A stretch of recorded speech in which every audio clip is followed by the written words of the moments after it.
So, Stephanie, most folks get why sustainability is important. Of course, everybody wants to save the planet. But then why is it so difficult to actually put it into action, to implement this? Why are corporations having such a hard time in moving the sustainability needle? And I love, Shivani and Lisa, that you both use that word, right? To activate, to incentivize, to empower. That is what is so important about what we do, right? Because we can build the greatest things in the world and innovate, but if people don't actually adopt our solution, if consumers and large companies don't use it, then what are we doing? And I think it kind of comes down to two key reasons. And I'd like to myth bust here a little bit about two assumptions that people always have about sustainability that we believe, and we're here to talk about why it's incorrect.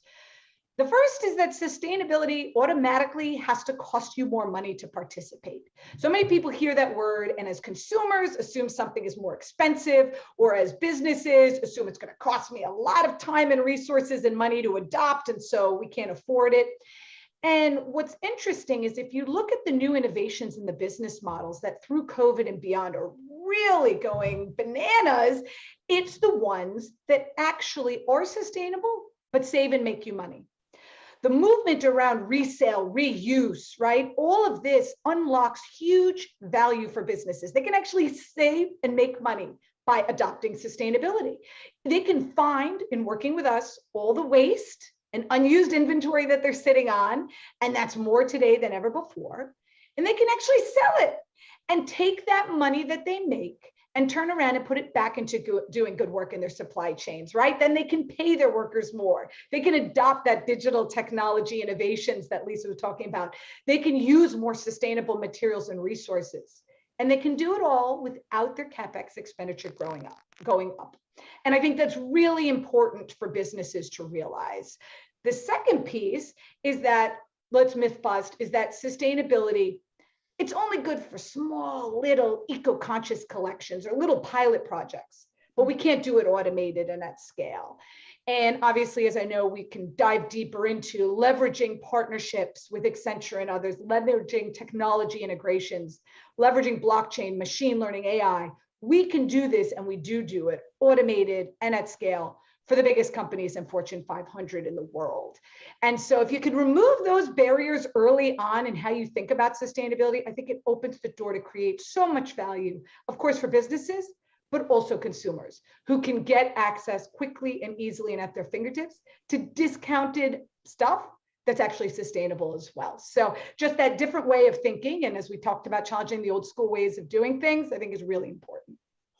I'm glad you brought up consumers, because when you think about sustainability, a lot of it comes down to behavior change from people like the three of us. And the question is, what's preventing that behavior change from happening? Or if you flip it around to the incentives, what are the incentives to drive consumer behavior change?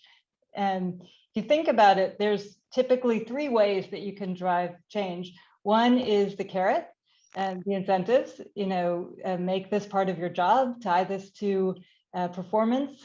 And then there's the stick, red light, green light, show lists where you're somehow, moving into the red if you do this. Like some energy companies have started to do that, like look at your energy bill compared to your neighbors in your neighborhood.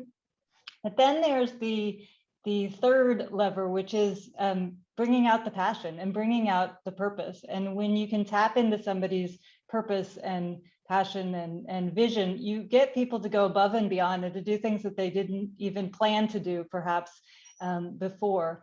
And when you think about behavior change in the sustainability sense, I think of two examples. One is the Carbon Disclosure Project, and the other one is smoking. In terms of the Carbon Disclosure Project, I think that it's been proven that it has been an incredibly powerful mechanism to move corporate change around sustainability. And what was the model? The model was to get a whole group of institutional investors behind the organization and to request carbon data from companies. And with all of the company's investors involved in the request, it started to speak. And then it became this like red light, green light, and the the stick, essentially. No company wants to be graded below their direct competitor.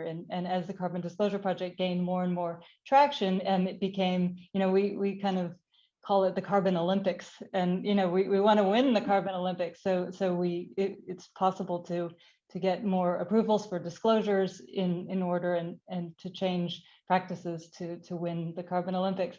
And the other example that I think about in terms of consumer behavior change is smoking. And I think about the practices that were put in place to encourage people to stop smoking. Things like in the airports, you could see smoking rooms. You could see sections of the room with a circle. If you want to smoke, go stand over there, and essentially drawing attention to people who were smoking and making you think twice before you go into that group.